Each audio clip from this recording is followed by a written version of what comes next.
Darius and I married each other in girl form. But I clone Matt Harder 4 times. Obviously, I only need 3 because there's the original Matt Harder, but I keep the 4th one as a slave at my house to tell jokes to me and help me with my own ministry problems. It's funny that both of me and Darius are like wild lefties, and that couldn't be farther from the truth. Everybody, this is You gotta start again. I just started recording again.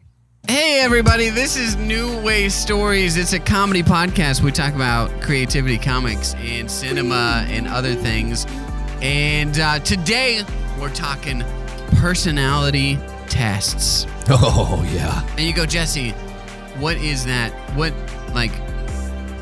How does that What's a relate? personality? What's a personality? What is a personality? We're a philosophical podcast. It's that thing that Taylor Swift copies from other artists. I like Just to get philosophical about things that aren't important, and we'll get a little philosophical here. Like Taylor Swift's album. In just a little philosophical.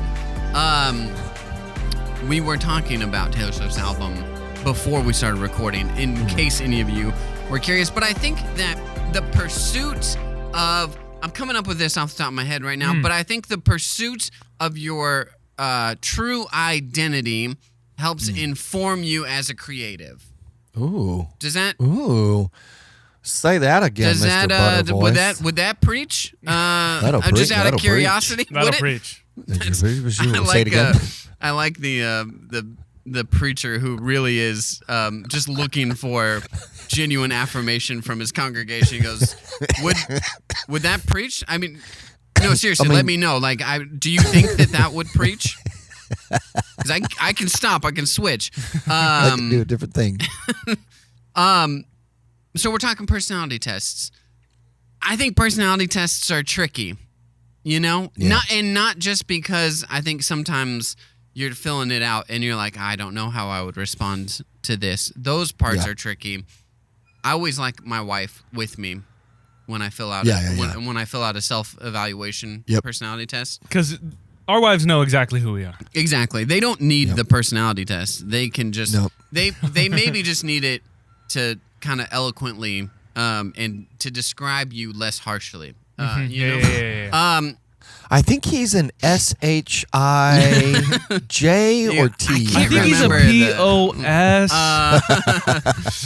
Do you, Darius, what is your, do you know your Enneagram and I your think that my Myers-Briggs?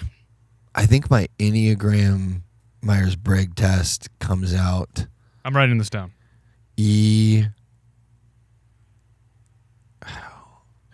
Originally when I took it, I got INFJ. Okay.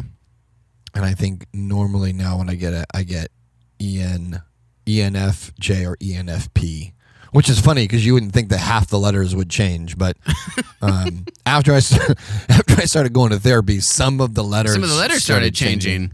That's weird. Yeah. Okay. And then what's your Enneagram? You know your number? Oh, Enneagram. I am on the Enneagram. I'm a witchcraft wing sorcery. Okay, wing sorcery. I'm a demon. I'm a legion wing Beelzebub. No, I'm a 4. I test as a 4-wing 3. 4-wing 3. So what is that? Do you know what that like motivation is off the top of your head? 4 is the individualist, and 3 is the performer or something like that. So the 4s are like very poetry based, introspective. Their motivation is I want to be unique, which is really the most pitiful and self-indulgent. It's the goth kids in high school that they're trying so hard to be unique, right?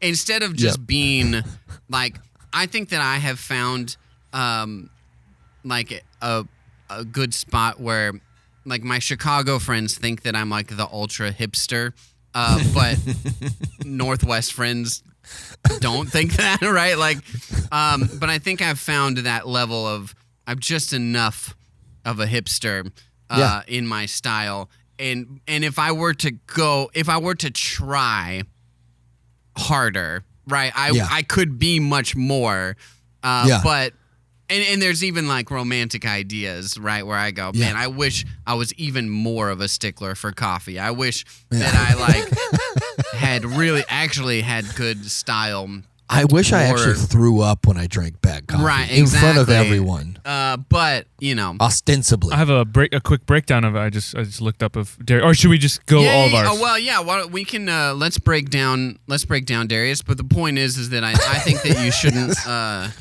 try too hard. Yeah. And then the 3 is whatever they call it, but it's motivated by performance, right? By achievement. I think achiever is actually what it's called. Yep. It's motivated by doing a good job. So you compare those things together, and it's a cacophony of disaster. Well, the Enneagram highlights really where you go, whoa. That's super true. And it's 1 through 9. You're like, I feel like I'm a miserable person, but it's not. It's not necessarily meant for that. Ben, what's the breakdown? So he was pretty much spot on. 4 is the individualist / romantic, deeply emotional, introspective, and creative. Seeks to understand and express their unique identity. And then 3, you're correct. It is the achiever, ambitious, image conscious, success oriented. And so And then I also Ben probably is a 3-wing 4. Me and you are very close. I am a 4-wing 5. 4-wing. Oh 5. Man. So okay. Sorry. Let's keep rolling. I won't. What's a 4-wing 5? Now, since you brought it up, I forgot. Perfect. Ben, I'm a 9. Yeah, no joke. Which is the people pleaser, real middle child energy. Yeah. And I think that there's some performance aspects in there as well. Yeah. I forget. And then what's your wing? It's like I think I'm a wing 1. Whoa. 9-wing 1 is like even though you're not the oldest, 9-wing 1 is like the classic oldest child Enneagram score. Because I don't think I can't remember what 8 is, but I feel like when we looked at it, I was not that. I think Malia's an 8. 8's like the defier. Well, I can't remember what they call it, but 8's the person that wants to argue at everything. Which sure. Maybe I am the 8. Maybe it's the one that I'm not. Is the one is the perfectionist? 1 is the reformer. The reformer. I would say traits like idealism, structure, and a sense of right and wrong. The wing makes 9-1s more principled and perfectionist than 9-wing 8s, who are more assertive and stubborn. Oof. Boy, I don't know. So here's the tough thing with personality tests and how they're a sham. And maybe it's just me, but I don't feel like I fit perfectly into either of those. Yeah. Like I am definitely a people pleaser. That's my instead of solving what's the word that I'm looking for here, instead of like solving the problem, right? Yeah. If there's I see. I'll just like mitigate it, right? Like keep let the me peace a little bit. Peacekeeper, thank you. Instead of Peacemaker. I'm a peacekeeper rather than a peacemaker. Cue the music. Waymaker. No, I was Miracle worker. Miracle worker. Promise keeper. This is a lot of editing for me. What are you talking about? The 9-wing 8 is called the peacemaker, which I thought was funny. Gotcha. So 9-wing 1. Me and John Cena. I say it all the time. We're the same. Yep. I have. Where'd Jesse go? You can't see me. I remember mine. I know this is what we're talking about, but I don't remember mine. But I had to look it up. The 4-wing 5 is the individualist. No, wait, no, that's the 4. Core to be authentic and unique. Why is it giving mine the fears? It didn't give any of yours list of the fears.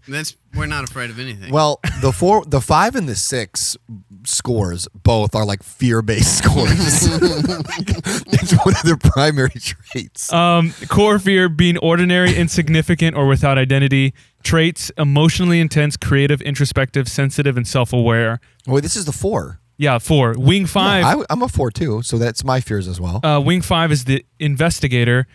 Curiosity, independence, analysis, and withdrawal. It makes them private, cerebral, and reserved. Yeah. You feel like which that's is like literally too? if me and you were on SNL, it's like literally the 2 archetypes. The 4-3 is like a performer, is like is like the guy who wants to be on camera. Yeah. The 4-5 is the guy who's like, I just want to write. just want to write jokes in my office. Yeah.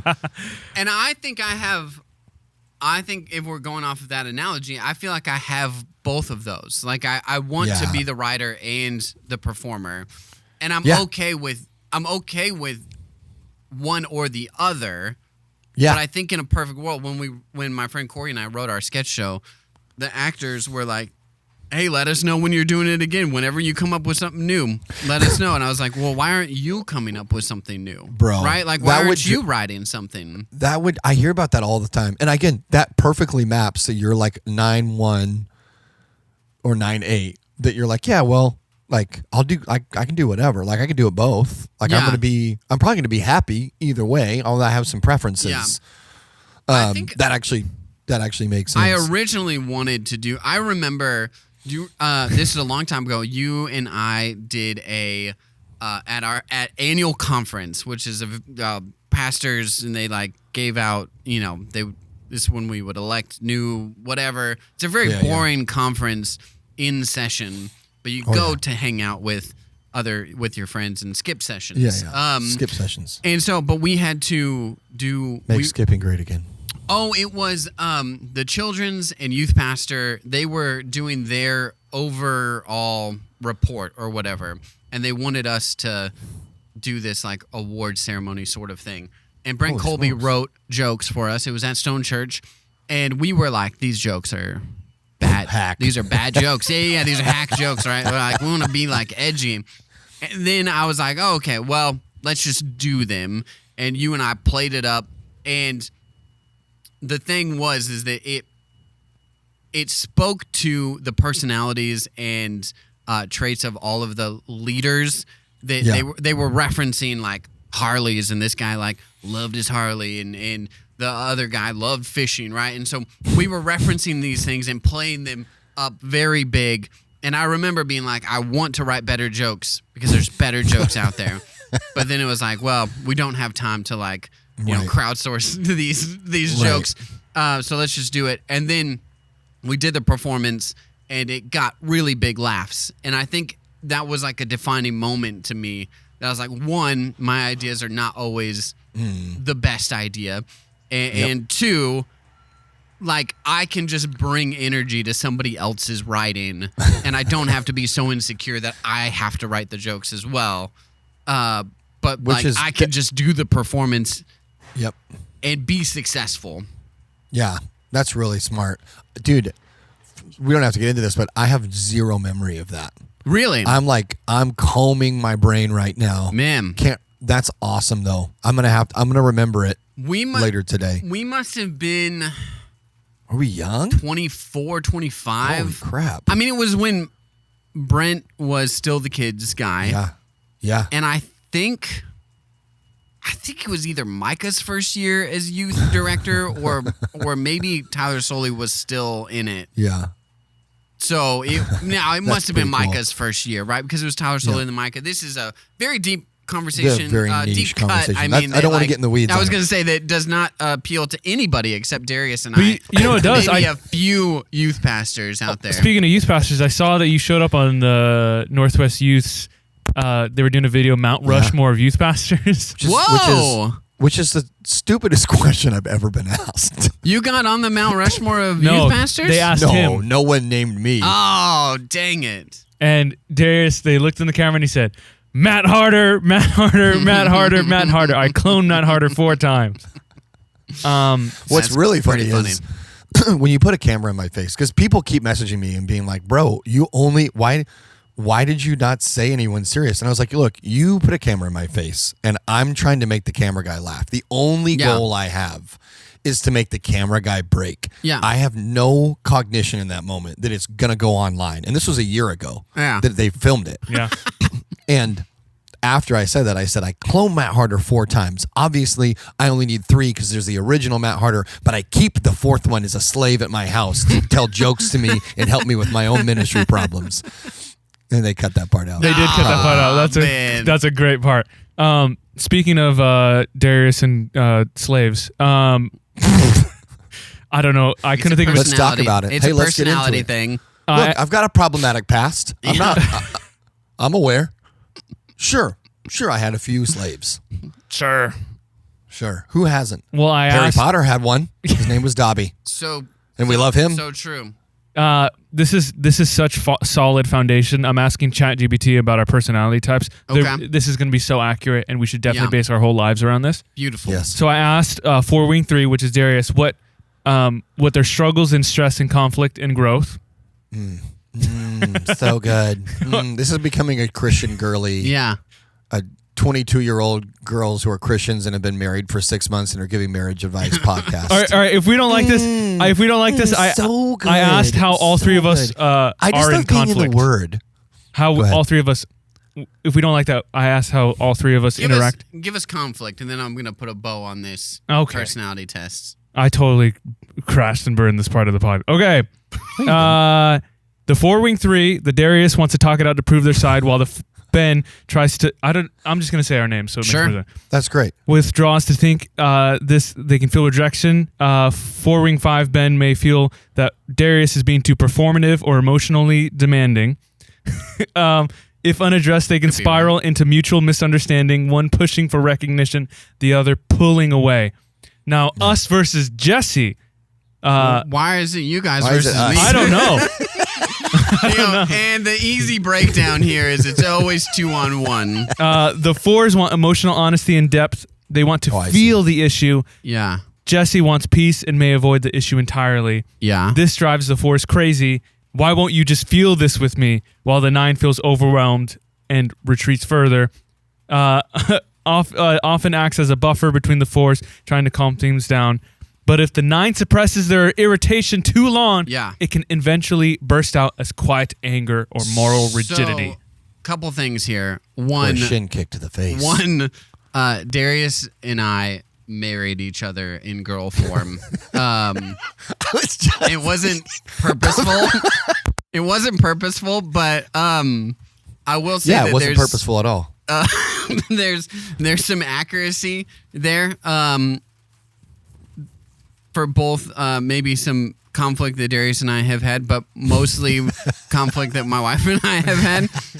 And I will say the thing that I'm working the hardest on is the things that, like, if it's not addressed, it builds up and becomes a bigger thing. Because like in the moment, 98% of stuff, like, it's like, it's not a big deal. That's not a big deal, right? And 98% of the time, I genuinely mean that. Like, I genuinely mean it's not that big of a deal. But then it stacks up, and then one of those not that big of a deal is like, it turns into like way bigger than what it needs to be, rather than me just being like, I don't think that it's fair that you asked me that. Yep. And instead of, it becomes a straw that sucks the life out of the camel's back, as they say. Yeah. Classic. Yeah. As the saying goes. So that's, I would say that is fairly accurate. Is there any more conflicts? Extremely accurate. It gives us conflict resolution. Nah. Who needs that? I'm just not going to talk about it. Let's figure out, does it give us a way to gloss over the conflict? No, but I can ask. How you're going to want to do that is bring up a funny movie that you guys both like. And or this is a good strategy that I did with Kate for 10 years. Is I point out something that our cat Liz Lemon is doing, and then conflict gone. I go, you can't be angry at me forever because look how cute Liz Lemon is over there chasing her tail. And then we don't have to talk about it anymore. If Kate is anything like me, which we know that she is, it's pretty amazing how quickly you can get somebody that's got explosive emotions to really just switch gears. Yeah. Because you really can be like, oh, that's a cute cat video. And they can be like, that is actually a pretty cute cat video. We should watch more. Yeah. So here's my thing with all of these. There's accuracies. I think we all agree that there's accuracies to personality tests, and there are things. I do like the Enneagram because I think that there's motivation. It talks about motivation, and so you can address that. And I also like looking at it for like fiction writing because I want to write a well-rounded character and That's for their motivations to make sense. Mm-hmm. But I think that the trouble is, and I think we all agree with this. Thank you for not saying tension. Thank you. You said you're welcome. The trouble is that There's a lot of tension. There's so much tension inside of it. There's no, dang it. We look to things like personality tests to define who we are, and I think that is a huge mistake, right? Because I think that they're not, like we talked about last week, they are not a horoscope of like, well, this is like, I've read this and now this is who I am, right? Like that, you can't allow yourself to be stuck in that rut. And like what Darius said in the beginning of the podcast, your letters can change, you know? Yeah. Like you don't have to be like that person. And like, I think you're going to have, you know, like similar motivations and things of that nature. And I think you have to be aware of how you, maybe your gut reaction to things are, so that you can kind of put in healthy coping mechanisms and address things differently. And I think that's why it's great to have a partner who also knows these sorts of things, so they can call you on it and say, I know you're avoiding the problem, but we have to talk about it. And go, I don't know what problem you're talking about. But then you talk about it, right? So those are all good things. As Christians, though, as Christ followers, here's like the other dangerous thing is that I think we look into these too much and give too much power when we're supposed to, our identity is supposed to be in Christ. Yeah. Right? Yep. And I think as a creative as well, like when we are best creating, we are creating through our personality or from a place of authentic identity. In Christ. And so I think that I think some of my favorite things is when I look at things that are not in the Bible, but I still look at them through the lens of Jesus, right? And so you can get an Eastern philosophy sort of like proverb, right? You hear a Chinese proverb. And I think the old way is like, nope, that's not in the Bible. That's not for me. But you go, well, like, there's actually a lot of truth in that statement, and you can find the correlation with Jesus. Like, you can find the correlation of what Jesus was teaching, and so that can be a helpful way to frame that spiritual truth or whatever is in this like Chinese proverb. I think similarly with personality tests, I think that you can figure out, it can help inform how you participate in the kingdom of God, how you participate in creativity, and how you interact with others in the kingdom of God. I think it can be helpful when you're looking at it through the lens of who you are in Christ. And if there's an aspect of your personality, quote unquote, your personality, that is not glorifying God, it's not a defeatist attitude to say, well, you know, I'm imperfect and I was born this way, you know. Well, I'm an 8. I mean, yes, I'm an 8. That's it is true. The people who want to scapegoat those things just kind of, they tend to end up ruining it for everybody else because they're a minority of the group, but they just in general don't want to take accountability. Right. And so anytime there's a chance to defer, they'll use whatever cool thing everyone else loves to defer responsibility, and it's just frustrating. In the Myers-Briggs was like huge, 10 years ago, 15 years ago, or whatever? I was going to ask what yours is. We didn't get yours. ENTJ. You made that up. ENTP, something like that. It's the creative. It's the creative and lacks follow-through guy. Whatever that guy is. Classic. ENTJ. Now we know the problem with your golf game. G is not one. Not G. I meant J. ENTJ or something. I think it's ENGLISH. So the biggest thing is like, you know, when someone like doesn't follow through on like a project or something, and they go, "Well, I'm a ENTJ."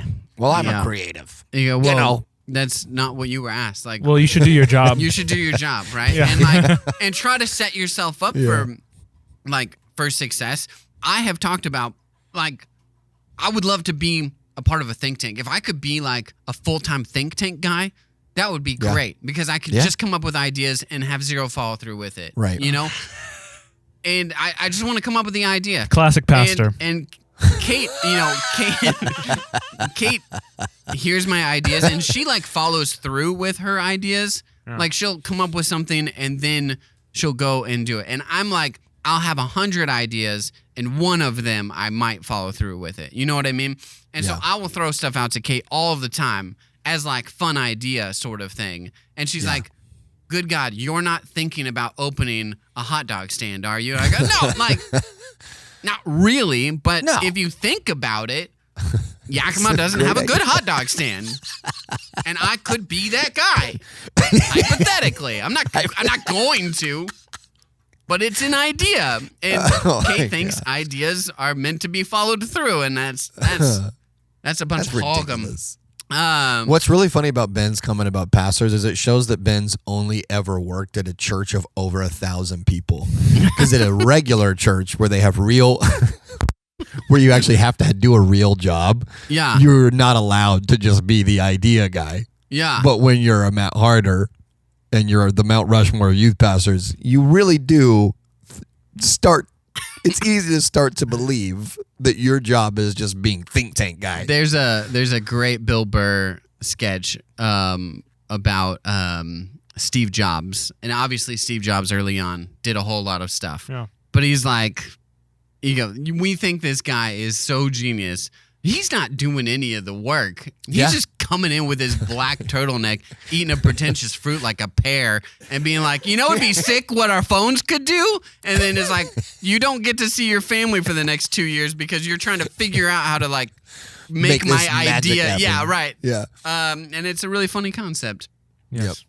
I think that's the ultimate thing with personality tests. Let it inform you on some things and help motivate you to maybe organize your life in a certain way. Like play to your strengths, but don't use it as a crutch, right? Don't use it as like an ultimate identity.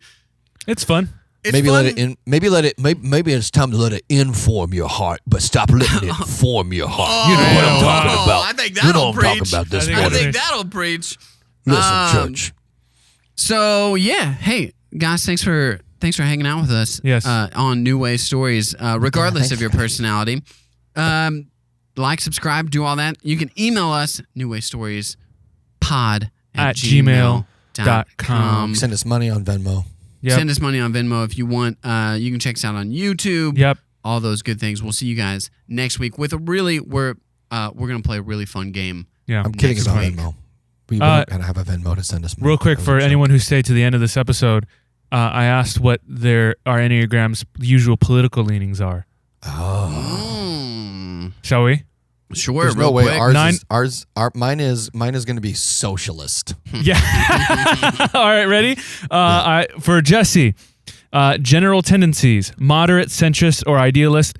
9-1s often avoids extremes. They may see valid points on multiple sides and prefers compromise or third-way solutions. They dislike political conflict. What'd you say? Third-way solutions. That's like that's whole Jesse's consulting business. Base on NewWayStories. Yes. They dislike political conflict or aggression, so they gravitate towards leaders and movements that emphasize unity, diplomacy, and stability. Quiet idealist. While 9-1s care deeply about justice and ethics, thanks to the one wing, they may express their views calmly or indirectly, avoiding heating debates. Yeah. All right. Now, this is Darius. Yeah. Core motivation. Loves Trump. General tendencies. Progressive or reform-oriented. Many 4-wing 3s lean more towards movements that emphasize self-expressions, equality, inclusion, and creativity. They often resonate with causes that defend individuality or marginalized. Common leanings: socially, often liberal or progressive, advocating for equality, gender and racial justice, LGBTQ plus rights, or environmental issues framed as moral or emotional causes. Environmental issues tend towards center left. Which ironically, I actually do think all of those things are important. It's just when you actually study the facts, the way that the political party that cares about those things goes about getting them done is almost always wrong. Okay, and then I add the caveat: what if they're very religious? Just to get a little more. If they're very religious, it doesn't matter what. Deconstructed and they post angry things about Christian evangelicals on Instagram. Let's see. Religious traditional faith, seen as a moral anchor and source of meaning in a chaotic world, seeks to embody beauty and truth through discipline, purity, and excellence. Political leaning, center right or traditional conservative, focusing on moral clarity, virtue, and defending faith values and culture. They may express faith artistically or emotionally, but hold firm to doctrinal convictions. So okay, they just described Lecrae. Yes. And then 4-wing 5, known as the Bohemian or the philosopher. The Bohemian. The political tendencies. 4-wing 5s often avoid political labels or standard party affiliations. They prefer forming their own nuanced opinions rather than adopting anyone else's ideology. This is you? This is me. They want a world that values truth, beauty, and freedom of thought, and they think deeply about the philosophical implications of policies and systems, often left-leaning or libertarian-leaning intellectuals, but always in a thoughtful, complex way. They might critique both the left and right for hypocrisy or superficiality, dislike populism and emotional manipulation in politics. They want ideas and integrity, not slogans. Common leadings, progressive, You know what's funny? left. All of that I think is wrong, except for at the very end, you were like, you sent a text out the other day. You were like, I think the liberals like do a good job of like coming up with a slogan that if you come against it, it sounds like you're against that thing, right? Like, yeah. The Pro-choice. No Kings. What is it? No Kings Act or whatever. You go. I don't agree with that movement. It goes, oh, so you think America should be ran by a king? You go, no, that's not what I'm saying. Oh, you don't think Black Lives Matter? No, that's not what I'm saying. But you've done such a good job at like coming up with a slogan that I can't come against it without really sounding like. It's interesting. We actually have a word for that that's existed for a long time. It's called propaganda. Speaking of, they have to do the caveat for Benz is not what if he's religious. The caveat for Benz is what if he's obsessed with Ron DeSantis? Then how does he act? It's just funny that both of me and Darius are like wild lefties, and that couldn't be farther from the truth. Yeah. So thanks for nothing. Yeah. GPT. This is all BS. Thanks a lot. This episode was brought to you by Open Source AI. Damn. And so also the next episode, you'll find out. Yeah. All right, guys. We'll see you next week.